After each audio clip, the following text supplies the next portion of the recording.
We begin this morning with the monumental recovery efforts facing Florida's panhandle in the wake of devastating Hurricane Michael. The damage just defying description this morning when you see these aerial views. Yeah, it's been really emotional to see the families affected. Their search and rescue crews have fanned out into those destroyed neighborhoods looking for survivors who rode out the storm in homes, hotels, and other buildings that are now a tangle of debris. And caravans of utility workers are in the disaster zone working on restoring power. Here's what we know so far this morning. At least 17 people confirmed dead across the South from the storm. More than 1.3 million people are in the dark across 6 states, and more than 4,000 people still in shelters this morning. We have team coverage on Michael's aftermath. First, let's go to Rob Marciano in Panama City with a look at one spot that was nearly wiped off the map. Good morning, Rob.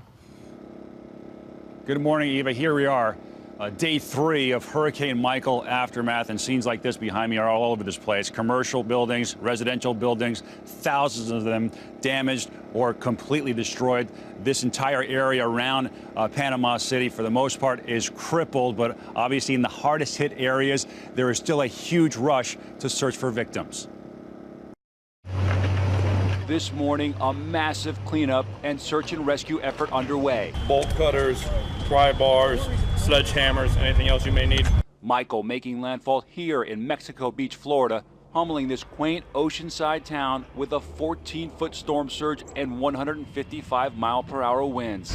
This is where the wind and surge was greatest. The water ripping these homes off their foundations and carrying them, in some cases, hundreds of yards inland. The stronger, higher buildings remain, but the expanse of the damage is mind-boggling. The water just came from the canal and started getting higher, about 5 feet inside the houses. The only thing you could do at that moment is swim.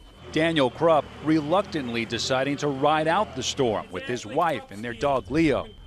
You give up at a point that you realize that there's nothing. You are now in God's hands, and a calm actually kind of comes over you, but you're terrified. These before and after aerial images showing the sweeping extent of the devastation. The area looking akin to a war zone with entire neighborhoods leveled. On the ground, ominous smoke detector beeps coming from homes reduced to piles of debris. Believe it or not, there are still people within these buildings. Overnight, the city's first confirmed fatality. Now, time running out to get help and critical services to others who've stayed behind. You have individuals that were here and okay at first, but now 2, 3, 4 days have gone by and they realize they have no food and no water, and what wasn't an emergent condition now becomes one. The town's police department of only 8 officers hit badly by the storm. We don't have a building. From my understanding, that the water surge moved it off of its foundation. Residents surveying the damage. Like everybody we know lost their house, everybody, and our jobs.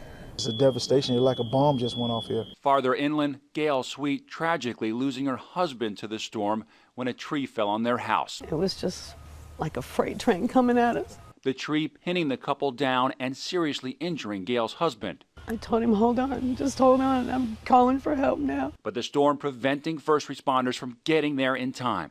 Got me out, but he was already gone by the time they got here. Back on the coast near Mexico Beach, Tyndall Air Force Base also taking a direct hit. Michael shredding this hangar's roof, but military crews already on the ground Friday as cargo planes arrived with much needed supplies.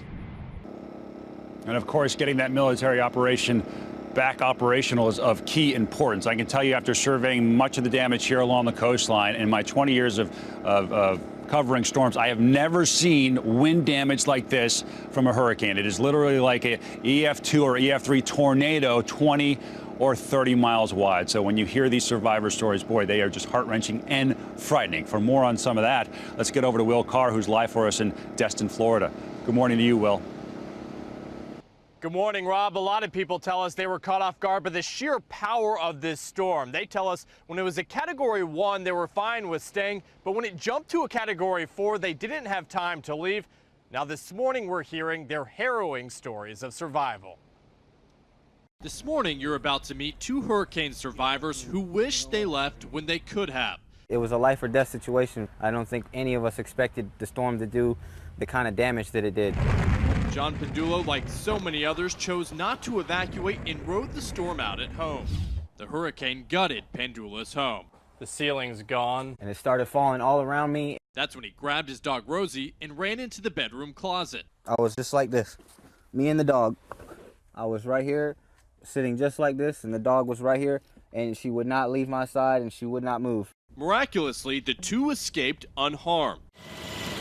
Crews now pulling survivors to safety from the air while going door to door with canines on the ground. We were just surprised by the sheer damage. This type of destruction we haven't seen since I was a kid, and that was Hurricane Andrew.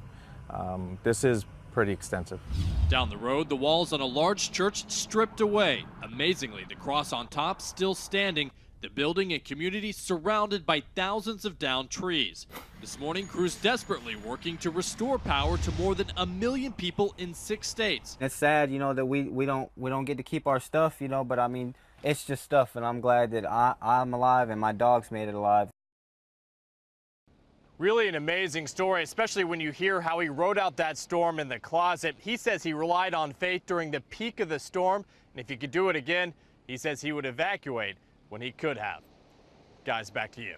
Thank you so much, Will. And you think about the people, you think about the amount of damage there. Some people have compared this to a war zone, completely flattening neighborhoods, but also Tyndall Air Force Base, completely destroyed, home to several fighter jets. One thing to remember, too, people went to bed thinking this was a Category 2. They decided not to evacuate. Then woke up Cat 4, too late to get out. Yeah, and it's not just their homes, it's the businesses.